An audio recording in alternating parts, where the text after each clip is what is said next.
ఈ రోజు మీకు ఒక అద్భుతమైన రాజభవనం గురించి పరిచయం చేస్తున్నాను.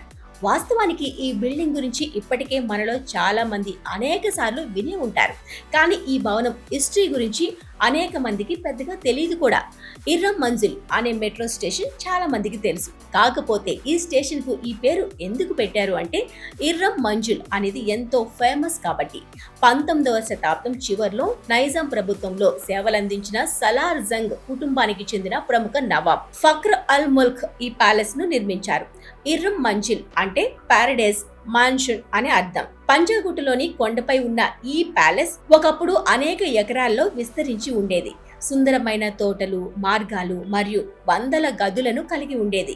స్వాతంత్ర్యం వచ్చిన తర్వాత ఈ ప్యాలెస్ లో ప్రభుత్వ కార్యాలయాన్ని ఏర్పాటు చేశారు. State archives, public works department, తర్వాత ఇరిగేషన్ మరియు రోడ్స్ అండ్ బిల్డింగ్ శాఖలు ఇక్కడి నుంచి పనిచేసేవి. ప్రస్తుతం ఈ చారిత్రాత్మక భవనం ఎక్కువ భాగం వినియోగంలో లేదు మరియు ఒక దశలో దీన్ని కూల్చివేయాలని కూడా ప్రతిపాదించారు. అయితే గత దశాబ్దంగా ప్రజలకు అందుబాటులో లేని ఈ భవన అంతర్గత నిర్మాణ వైభవం, విస్తీర్ణం చూసి ఎవరైనా ఆశ్చర్యపోవాల్సిందే. మరి ఇలాంటి వారసత్వ కట్టడాన్ని కూల్చివేయకుండా వాటికి కొంత బడ్జెట్ ను కేటాయించి వాటికి సరికొత్త హంగుల్ని అమర్చాలి.